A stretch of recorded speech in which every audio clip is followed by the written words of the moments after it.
Hello everyone, नमस्कार आप सभी लोगों को। हम जो है 7th क्लास का पहला चैप्टर देख रहे थे, जहाँ पे ज्योग्राफिकल डाइवर्सिटी इन इंडिया वाला हम चैप्टर देख रहे थे, जिसमें हमने 3 पार्ट में इस चैप्टर को हमने कंप्लीट कर लिया है।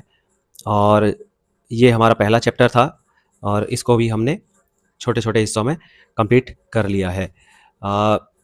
कल हमने जो बात करी थी, हालाँकि इस चैप्टर में हमने जो ओवरऑल जो हमने बात करी थी, वो कैसे हिमालय का फॉर्मेशन हुआ और भारत की जो बाउंड्रीज़ हैं वो कौन-कौन से समुद्रों से मिलकर के कौन सी बाउंड्रीज़ बनती है, ईस्टर्न घाट क्या है, वेस्टर्न घाट क्या है और हिमालय का फॉर्मेशन कैसे हुआ, हिमालय की श्रेणियाँ कितने प्रकार की हैं और पहाड़ी क्षेत्रों में जो जीवन है वो कैसा है, मैदानी क्षेत्रों का जीवन कैसा है, वहाँ की एग्रीकल्चर कैसे है। तो इन सारे मुद्दों पे भी हमने चर्चा इस चैप्टर में हमने कर ली है। और थार का डेजर्ट हमने फिर पढ़ा था, पश्चिम दिशा में जो गुजरात, हरियाणा, पंजाब और राजस्थान से होकर के लगा हुआ है। और उससे आसपास के क्षेत्र हमने देखे थे, पेनिनसुला प्लेटू हमने देखा। और इस चैप्टर में ही हमने ये केरला वाला क्षेत्र प्लेटू का ही हमने एक हिस्सा है जो कि उसके बारे में देखा। हमने मुंबई वाले क्षेत्र के बारे में हमने पढ़ा था कि ये वेस्टर्न कोस्ट में होने की वजह से फाइनेंशियल सेंटर है। और इंडिया जो इमेजिन जो कोस्टल लाइन्स हैं, वो कोस्टल लाइन 7,500 किलोमीटर या 7,572 किलोमीटर ये दी हुई है। और ये भी हमने कल वाले वीडियो में हमने देख लिया था। आज हमने जो पढ़ना है वो आज हमने पढ़ना है इंडिया आइसलैंड के बारे में, कि आइसलैंड क्या है और इनका भारत में क्या इंपॉर्टेंस है। ये हमने इस चैप्टर के इस आखिरी टॉपिक में हमने देखना है, जो कि आज आखिरी वीडियो होगा इस चैप्टर के एक्सप्लेनेशन का। हमने बहुत लाइन बाय लाइन इस चैप्टर को कंप्लीट किया है। तो the Indian island refer to the group of island scattered across the Indian Ocean and Arabian Sea and the Bay of Bengal, which from the part of the Indian territory. India has two major island. Group 1 is Lakshadweep in Arabian Sea and the Andaman Nicobar Island in the Bay of Bengal. These islands have unique wildlife, beautiful beaches, coral reefs and volcanoes. Several जो ancient tribal made these islands their home tent of thousands of year ago. तो यहाँ पे कहने का मतलब ये है कि हिंद महासागर और जो अरब सागर है और बंगाल की खाड़ी में स्थित द्वीप समूहों को, भारत के जो द्वीप समूह हैं वो ज़्यादातर बे ऑफ बंगाल में है और अरब की सागर में है, अरेबियन सी में है। तो ये जो भारतीय भू अधिकार का क्षेत्र है, भारत में जो प्रमुख 2 द्वीप समूह की हम यहाँ पे चर्चा कर रहे हैं, जो हम देखते हैं कि दक्षिण पूर्व और दक्षिण पश्चिमी हिस्से में हमने मैप में कल वाले वीडियो में भी हमने देखा था। तो ये अपनी जो भू आकृति है, भारतीय भू आकृति का जो अधिकार क्षेत्र है, वहाँ पे 2 प्रमुख द्वीप समूह हैं और अरब सागर में लक्षद्वीप समूह और बंगाल की खाड़ी में अंडमान निकोबार द्वीप समूह हैं। इन द्वीपों में अनेक जो अद्वितीय जीव जंतु हैं, वन्य जीव, सुंदर तट हैं और प्रवाल भित्तियां, ज्वालामुखी यहाँ पे पाए जाते हैं। Coral reef and volcanoes and beautiful beaches, unique wild life, ये सब यहाँ पर पाया जाता है। और इसके साथ साथ कई जो प्राचीन जनजातियां हैं जो tribal made this island their home, तो यहाँ पे इन्होंने अपना बहुत सारा पूर्व में 1000 ईयर एगो यहाँ पे बहुत इन्होंने अपना आवास बनाया था। यहाँ पे वो लोग रहते थे, ट्राइबल एज लोग। आगे हमारा जो है लक्षद्वीप आइसलैंड के बारे में हमने जानना है कि Lakshadweep is an archipelago, A group of islands, यानी कि आइसलैंड यहाँ पे ब्रैकेट में दिया हुआ है। The located in the Arabian sea close to the Malabar coast of Kerala. It is made up to 36 islands or made of coral. Not all islands are inhabited by people. India controls a vast marine area allowing for fishing, rescue, resources exploration and environmental protection. तो लक्षद्वीप जो द्वीप समूह है ये क्या है, जो केरल के मालाबार तट के पास में अरब सागर में इसकी स्थिति है। और यह मूंगे यानी कि जो ये हमारा जो कोरल दिया हुआ है, इनको हिंदी में बोलते हैं मूंगा, एक तरह के ये प्रजाति थी जो समुद्र में रहती थी। और ये समय के साथ साथ जब भी ये इनकी डेथ होती गई, ये एक जगह पर इकट्ठा होते चले गए और इन्हीं कोरल द्वीप, इन्हीं को ही कोरल द्वीप बोला गया, इन्हीं के अस्थियों पर ये इनका ढेर इकट्ठा होते चले गया और एक लैंड का फॉर्मेशन यहाँ पे जो आइसलैंड है बन गए थे। और तो ये सारे जितने भी द्वीप हैं, यहाँ पे 36 द्वीप हैं लक्षद्वीप में, लेकिन इनमें से सारे के सारे जो है मानव के रहने योग्य भी नहीं है। भारत का एक विस्तृत जो समूह क्षेत्र है, जल क्षेत्र पर इसका नियंत्रण है और उसके मछली पकड़ना, जो संसाधनों की खोज और पर्यावरण संरक्षण का भी अवसर इन लोग यहाँ पे मिलता रहता है। तो ये था लक्षद्वीप आइसलैंड आइसलैंड और अब है Andaman Nicobar island. Andaman Nicobar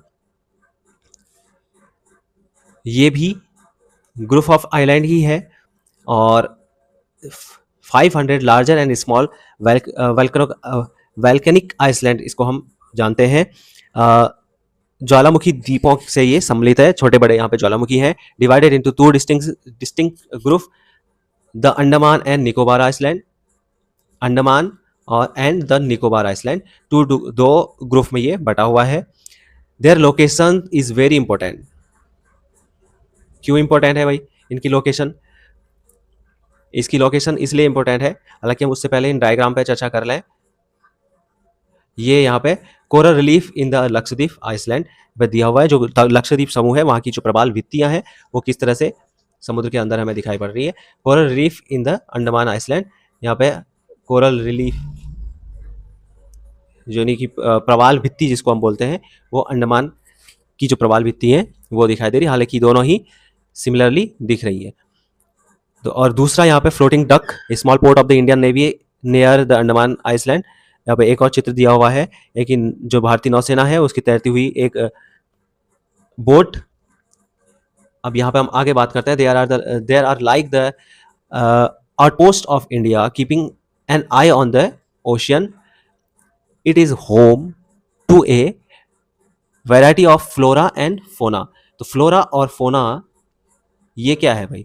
flora means मतलब वो जो प्रजातियां पेड़ पौधों की प्रजातियां होती हैं उनको हम बोलते हैं फ्लोरा, और जीव जंतुओं की जो प्रजातियां यहाँ पे कीट मकड़ी वगैरह जो भी छोटे मोटे जीव होंगे उनको हम बोलते हैं फोना। ये उसके लिए जाना जाता है कि यहाँ पे वैरायटी जो है वो बहुत सारी वैरायटी फ्लोरा और फोना में की यहाँ पे पाई जाती है। तो इन द्वीप समूह में निगरानी रखने के लिए हमारी जो, जैसे कि हम फोटो में देख रहे थे, नेवी की जो चौकियां यहाँ पे बनी हुई हैं, जो तैरती हुई चौकियां हैं जो समुद्र में निगरानी रखते हैं और विभिन्न प्रकार की वनस्पतियां जीव जंतुओं की सुरक्षा के लिए ये लोग लगातार कार्य करते रहते हैं। अंडमान द्वीप समूह जो ऐतिहासिक रूप से भी हिस्टोरिकल पॉइंट ऑफ व्यू से भी significant from the historical points. many of our freedom fighter were jailed in the under the most severe condition in the Persian complex called cellular jail। तो यहाँ पे बहुत सारे जो सेलुलर जेल इसको बोला जाता है। It has been perceived the remnants of the tremendous sacrifices that our forefather made so we could be free। we will discuss this same more in the higher classes। तो आगे की जो बड़ी class है उसमें हम लोगों को इसके बारे में जानने को मिलेगा। तो अंडमान निकोबार द्वीप समूह यानी कि ऐतिहासिक रूप से भी बहुत महत्वपूर्ण है। हमारे जो स्वतंत्रता संग्राम सेनानी थे वो इन कठोर परिस्थितियों में सेल्यूलर जो जेल है यहाँ पर कारावास में इनको रखा गया था। इसे उनके महान जो बलिदान है उसको याद दिलाने के लिए आज भी हम इसको सुरक्षित रखा हुआ है हमारे सरकार के द्वारा। और यह बलिदान हमारे पूर्वजों ने हमारे देश को स्वतंत्र करने के लिए ही किया हुआ था। An aerial view of the active volcano in the Barren island, the only one in the India. तो ये जो यहाँ का जो सक्रिय है ज्वालामुखी बैरन द्वीप में, बैरन आइसलैंड सॉरी बैरन जो आइसलैंड है यहाँ पर ये एक सक्रिय द्वीप है एकमात्र भारत में। इसकी हवाई जो तस्वीर है वो हमारे सामने दी हुई है। और डोंट मिस आउट, इसमें क्या दिया हुआ है? बैरन जो आइसलैंड है in the Andaman and Nicobar island is the only active volcano in India. It's sometime erupt sending smoke and lava into the sky. तो ये जो ज्वालामुखी है कभी कभी ये सक्रिय हो जाता है और आकाश में धुआं और लावा ये इसकी वजह से फैल जाता है। एंड नेक्स्ट हमारे पास जो टॉपिक है वो है the delta in West Bengal and the Sundarban. Sundarban जो डेल्टा है वो किन नदियों पर स्थित है ये आपको कमेंट सेक्शन में बता के जाना है। आज का ये महत्वपूर्ण क्वेश्चन है। As we travel back from the island toward the eastern side of the Himalayas where the Bay of Bengal, we come to the Sundarban. This is located in the delta of the Ganga or Brahmaputra. You saw them earlier in the chapter. And their tributaries, the delta has a unique combination of the river, sea and land. About half of it is located in India and the rest is in Bangladesh, and this is also UNESCO heritage site. And the Sundarban are home of the many species, including the Royal Bengal tigers. तो delta one, जैसा कि हम पहले भी इस delta one के बारे में देख चुके थे मैप में, जो डेल्टा वन है वो गंगा और ब्रह्मपुत्र नदी के किनारे पर स्थित है। बंगाल की खाड़ी से जब हम हिमालय से जब, हालांकि वैसे तो तिब्बत वाले क्षेत्र से ब्रह्मपुत्र नदी निकलती है, लेकिन वहाँ से जब निकलते हुए अरुणाचल प्रदेश से अंदर को एंटर करती है, आगे अगले चैप्टरों में हम और देखेंगे इसके बारे में। तो ये जो है बीच में असम के जो मैदानी क्षेत्र है वहाँ पर आकर के मुहाना बना देती है और अपने साथ जितना भी अवसाद वगैरह लेके आई है उसको वहाँ पर डिपॉजिट करते हुए एक दोनों साइड से, यानी कि एक नदी ये यहाँ से तो जा ही रही थी, यहाँ से ये कुछ इस तरह से इसका निर्माण कर देती है। ये नदी दो भागों में बढ़ जाती है लाइक दिस, और यहाँ से फिर ये दोबारा से एक होकर के निकल जाएगी। तो ये बीच में जो बना ये है हमारा सुंदरवन का डेल्टा। तो कुछ इस तरह से ये जगह जगह पे अवसादों को डिपॉजिट करते करते इकट्ठा कर देती है और इस वजह से ये बन जाता है सुंदरवन का डेल्टा ब्रह्मपुत्र नदी के तट पर और असम क्षेत्र में। तो ये हमने एक छोटा सा चित्र जो है सांकेतिक चित्र जिसको हम बोलते हैं उसके थ्रू हमने देखा। और ब्रह्मपुत्र और उसकी सहायक नदियाँ अपने डेल्टा को बनाती है। डेल्टा में नदी सागर भूमि का अद्वितीय सम्मिश्रण है। इसका लगभग आधा भाग जो है भारत में और शेष भाग जो है बांग्लादेश में चले जाता है नदी का। और यह एक यूनेस्को हेरिटेज भी है, यूनेस्को हेरिटेज साइट होने की वजह से है। और सुंदरवन रॉयल बंगाल टाइगर और कई अन्य प्रजातियों के लिए भी ये जाना जाता है सुंदरवन का डेल्टा। एक यहाँ पे नोट दिया हुआ है कि मानचित्र को आइडेंटिफाई करो, वेयर इज द डेल्टा। तो ये आप अपने मानचित्र में देखेंगे जो सुंदरवन का डेल्टा है, जैसे कि मैंने दिखा दिया है, वो आपको असम वाले क्षेत्र में और बंगाल के क्षेत्र में दिख जाएगा। एक रिवर, एक यहाँ पे डायग्राम और दिया हुआ है, जो कि ये डायग्राम किसका है भाई, आप जानने की कोशिश करेंगे, आपकी बुक में दिया हुआ है। सेवन सिस्टर जलप्रपात ये है और ये है मेघालय का। और दूसरा डायग्राम हमारे सामने है सातसुन मेनिसिम उत्सव, जो कि ये लोग यहाँ पे जो उत्सव है वो खासी लोगों के द्वारा प्रकृति के प्रति आभार व्यक्त करने के लिए इन जनजाति, खासी जनजाति के द्वारा मनाया जाता है। और अगला जो चित्र हमारे सामने दिया हुआ है, जीवित जो जड़ें हैं उसकी वजह से living roots bridge near the, इनके द्वारा नेग्रोयार्ड गांव के समीप में चेरापूंजी और मेघालय वाले क्षेत्र जो है यहाँ पे एक नेचुरल ब्रिज का निर्माण इन पेड़ों के द्वारा किया गया है। तो यानी हम समझ सकते हैं कि प्रकृति किस तरह से हमारे लिए सारी सुख सुविधाओं का निर्माण करती है।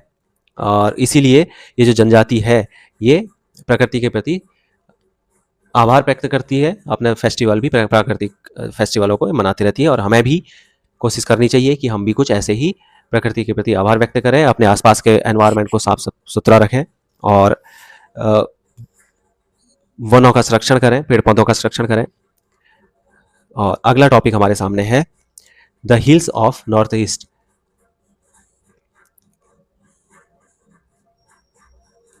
से on the map as we move toward the hills of the northeast, our final destination for now, can you see Garo, Khasi and Jaintia marked on the map? These hills, part of the Meghalaya plateau, are known for for their lush greenery and heavy rainfall and breathtaking waterfall. This region experiences one of the highest rainfall in the world, making it rich in forest, unique wildlife and fertile land. तो यहाँ पे जो हम देख पा रहे हैं पूर्वोत्तर की जो पहाड़ियाँ हैं, ये खासी जैंतिया की जो पहाड़ियाँ, गारो खासी एंड जैंतिया की पहाड़ियाँ हैं, मेघालय प्लेटू में स्थित हैं। और ये बहुत हरियाली के लिए, अद्वितीय जो हरियाली है, बहुत खूबसूरत सी जो हरियाली है उसके लिए जानी जाती है और भारी रेनफॉल के लिए भी जानी जाती है। उसके साथ साथ ही ये ब्रेथ टेकिंग वाटरफॉल, यानी कि जो लुभावने जो वाटरफॉल है, इसके लिए भी जानी जाती है। और there is an experience unique highest rainfall. तो पूरी विश्व का सबसे ज़्यादा हाईएस्ट जो रेनफॉल है वो यहाँ पे पाया जाता है, जो इसको रिच फॉरेस्ट और unique wild life and fertile land को बना देता है, यानी कि जो वन्य जीव और उपजाऊ भूमि है वो बनाने में हेल्प करता है।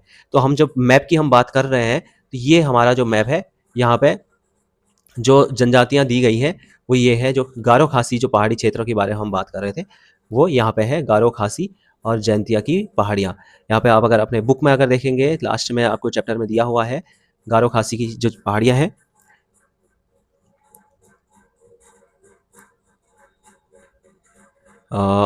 जस्ट सेकेंड, ये है गारो खासी और जयंतिया हिल्स यहाँ पे दी हुई है, और इसी में ही खासी वाले हिल्स में खासकर इस वाले क्षेत्र में बहुत ज़्यादा बारिश, पूरे विश्व में सबसे ज़्यादा बारिश यहाँ पे पाई जाती है, और भारत की सबसे ज़्यादा बारिश यहाँ पे पाई ही जाती है। अगर हम ब्रह्मपुत्र रिवर को देखें तो हिमालय वाले इस क्षेत्र से ही यहीं से ये निकल करके आती है, और ये ऐसे कुछ तिब्बत वाले क्षेत्र से होते हुए अंदर इंटर कर रही है, और यहीं पर कोई ये बनाएगी सुंदरवन का डेल्टा इस क्षेत्र में, और यहाँ से फिर ये नीचे जा करके इसने बनाया अपने मुहाने पर जो डेल्टा की हम बात कर रहे थे वो यहाँ पे कुछ बना हुआ है जो त्रिभुज के आकार का है, जो कि जैसे कि हमने पिछले वाली भी पार्ट में भी हमने देखा था, त्रिभुजाकार जो डेल्टा होता है वो त्रिभुजाकार होता है, और यहीं से ये हिमालय से ही गंगा नदी होते हुए आ रही है, और ये गंगा नदी यहाँ पर से, यहाँ से ही एक और रिवर आई यमुना नदी, और ये यहाँ प्रयागराज में जाकर के मिलती है, और यहाँ से फिर ये गंगा बांग्लादेश में इंटर हुई, और यहाँ पर जाकर के अब ये महानदी से ये जो नदी है, ये ब्रह्मपुत्र जो रिवर है, ये बांग्लादेश में जब जाती है तो इसको महानदी के नाम से जाना जाता है, और ये यहाँ से हुगली नदी के नाम से बाद में बे ऑफ बंगाल में जाकर गिन जाती है, और यहाँ पर भी ये जो डेल्टा का निर्माण करती है इसको भी सुंदरवन का डेल्टा बोला जाता है। सुंदरवन का डेल्टा ऊपर भी बना हुआ है, तो ये यहाँ पर जो जितना भी एक कट ऑफ कट टाइप का दिख रहा है ये सारा इस नदी का मुहाना ही है, और ये डेल्टा ही क्षेत्र है इसका। ब्रह्मपुत्र रिवर यहाँ से होते हुए इससे मिल जाएगी, और ये दोनों नदियाँ सुंदरवन का डेल्टा बनाते हुए बे ऑफ बंगाल में जाके गिर जाती है। छोटा नागपुर का पठार, ये हमारा छोटा नागपुर का है, ये मालवा पठार है, और उसके साथ साथ ही हम देख रहे थे कि ये वाला जो क्षेत्र है ये हमारा ग्रेट इंडियन डेजर्ट, थार का जो मरुस्थल इसको हम बोलते हैं, ये वो क्षेत्र है।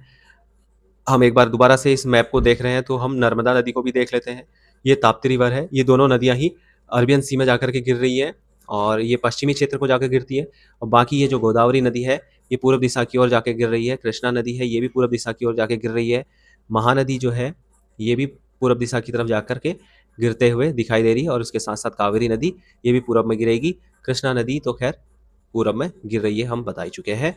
एंड यहाँ पर कुछ नदियाँ और दी हुई हैं, ये जो नदियों वाला क्षेत्र है यहाँ हिमालय से बहुत सारी नदियाँ निकल के आ रही हैं। एक नदी इसी तिब्बत वाले क्षेत्र से होते हुए इंडस रिवर, ये सबसे लंबी नदी है, जो इसके सहायक नदियाँ हैं, ये झेलम, ये हो गई चेनाब, ये रावी, और ये सतलुज नदी हो गई, और ये सभी नदियाँ मिलकर 1 2 3 4 5 नदियाँ हैं मुख्य, और ये 5 नदियाँ मिलकर के इस क्षेत्र को ही पंजाब के नाम से, इसका नाम ही इसी वजह से पंजाब नाम पड़ता है, 5 नदियों का क्षेत्र होने की वजह से पश्चिम में पंजाब क्षेत्र पड़ता है। भारत में कुछ एक पंजाब भारत में और एक पाकिस्तान में भी है, तो पूरा क्षेत्र ही 5 नदियों का दोआब क्षेत्र होने की वजह से जाना जाता है। प्रयागराज 2 नदियों का संगम स्थल है, यमुना और गंगा नदी। तो इस मैप में हम जितना भी हम अभी तक जान सकते थे हमने इतना जान लिया। हिंदू कुश पर्वत कहाँ पर है, तो ये हिंदू कुश पर्वत कुछ ऐसे डला हुआ है, और हिंदू कुश पर्वत ये है हिंदू कुश का पर्वत क्षेत्र। अगर हम दर्रों की काराकोरम, अगर ये पहाड़ी क्षेत्र यानी जो कश्मीर लद्दाख वर्तमान का लद्दाख वाला क्षेत्र है, उसमें काराकोरम, लद्दाख और जास्कर श्रेणी, पीर पंजाल श्रेणी, ये सारी हिमालय की ही श्रेणियां हैं। हिमालय की कुछ इस तरह से लद्दाख श्रेणी, जास्कर श्रेणी और पीर पंजाल श्रेणी, ये सारी श्रेणियां बटी हुई होती हैं। ये अलग अलग नाम इसको दिए गए हैं, जो अगले चैप्टरों में दोबारा से आएगा। फिलहाल के लिए इस चैप्टर में इतना ही है। अरबियन सी हम देखें तो अरबियन सी हमारा पश्चिमी वाला जो क्षेत्र है यहाँ पर स्थित है, और बे ऑफ बंगाल जो है पूर्वी क्षेत्र में है। अंडमान निकोबार द्वीप समूह जो है वो इधर पे स्थित है, और लक्षद्वीप जो है यहाँ स्थित है। Konkan coast and Malabar coast ये दोनों ही पश्चिमालय क्षेत्र में स्थित है। ये हम अभी जो हम पढ़ रहे थे उसको हम डायग्राम में यहाँ पे मैप में देख रहे हैं। इंडियन ओशियन अगर आप लोगों ने नहीं देखा होगा पहले वाले पार्ट को, आप जाकर देखेंगे तो उसमें एक्सप्लेन किया हुआ है, थ्योरी पार्ट भी और मैप को भी यहाँ पे लास्ट में और एक्सप्लेन कर दिया गया है आप लोगों की सहूलियत के लिए। जितने भी नाम अभी तक इस पूरे चैप्टर में आ रहे थे मैप में, जिनको आइडेंटिफाई करने के लिए, वो आपकी हेल्प के लिए कर दिए गए। बाकी एक बार आप दोबारा से अपने बुक में लास्ट में जाकर के देखेंगे तो आपको मिल जाएगा। तो यहाँ पे कुछ एक लास्ट टॉपिक और मिल गया है कि मेघालय का जो खासी वाला जो पहाड़ी क्षेत्र है वो माओलिन नांग गांव जो एशिया का सबसे स्वच्छ गांव है, इसके बारे में दिया गया है। माओलिंग लिंगयांग विलेज खासी हिल्स में ये मेघालय में स्थित है, जो क्लीन विलेज इन एशिया के लिए जाना जाता है। और अपने गांव की स्वच्छता के लिए, स्वच्छता, बांस के कूड़ेदान, पर्यावरण अनुकूल जीवन शैली, इनके लिए ये प्रसिद्ध है। Well maintain cleanliness, bamboo dustbin and eco friendly living practice. Their village also known for the living root bridge, which are the created by the waving tree root over the cross of many years. तो इन लोगों ने पर्यावरण के साथ बहुत अच्छा संतुलन बनाया हुआ है। कहीं ना कहीं जो लिविंग रूट्स पुल है ये उसको बनाते हैं जीवित जड़ों को, और कई वर्षों के दौरान पेड़ों की जड़ों को मिलाकर ये लोग इससे बनाते हैं। ये जो रूट्स हमें देखने को मिल रही है ये ब्रिज बनाया गया है इन्हीं रूट के थ्रू। कुछ लाइनें और दी गई हैं। बिफोर वी मूव ऑन, आगे हम और बढ़े इससे पहले की कुछ और जानकारियां हमारे सामने दी गई है। भारत जिस उपमहाद्वीप का अंग है उसका नाम प्रदान करता है। ठीक है, उपमहाद्वीप है, महाद्वीप एशिया महाद्वीप के अंदर भारत उपमहाद्वीप वाला क्षेत्र है, भारतीय उपमहाद्वीप, तो ये उसको नाम प्रदान करता है। और इसमें जो अगला पॉइंट है कि जोग्राफिकल फीचर्स, जो भौगोलिक विशेषता है हमारी, वो काफ़ी बर्फीले हिमालय से लेकर के गर्म थार का डेजर्ट भी, snow Himalaya and the heat Thar desert, where the plain are varied by the large number of river. तो हमारे पास बहुत ज़्यादा मात्रा में नदियाँ भी हैं और प्रायद्वीपीय पठार भी है, peninsula plateau and Arabian sea in the west and bay of Bengal in the east. ये हमारे कुल मिला के रिवीजन हो रहा है, हालांकि हमने मैप में हमने डिस्कस कर भी दिया है last revision. The diversity geographical feature have created a variety of the condition with respect to soil, flora and fauna. ये मैंने बता ही चुका हूँ, फ्लोरा और फोना अभी just life and economy opportunities and hones a rich culture. This geographical feature have played an importance role in shaping our civilisations. तो यहाँ पे ये सारा कुछ भौगोलिक जो विशेषताएं हैं ये हमारे सभ्यता को महत्वपूर्ण भूमिका निभाती है। तो आज के लिए ये चैप्टर यहीं पर समाप्त होता है। Thanks for watching this video and मुझे उम्मीद है आप लोगों ने इस मेहनत के लिए एक लाइक जरूर दे दिया होगा और आप लोगों को आगे और भी हेल्प मिले। सब्सक्राइब करना ना भूलें, जिससे कि हमारे संख्या बढ़ सके और हम जो है बहुत अच्छे चैप्टर्स को बहुत अच्छे से करते जाएंगे, लाइन बाय लाइन करें और अच्छे से जो भी चीज़ें करने की कोशिश करते हैं। आगे के टॉपिकों में हम और भी बेस्ट करेंगे। हालांकि ये पहला चैप्टर था और इस चैनल पे भी, और तो इससे थोड़ा सा कुछ कमियां जरूर हैं, लेकिन आगे इनको सुधार करेंगे। जो भी आपको सजेशन अच्छे लगें कि मुझे क्या करना चाहिए, वो भी आप कमेंट सेक्शन में बता सकते हैं ताकि हम उनको सुधार सकें। Thanks for watching. जय हिंद।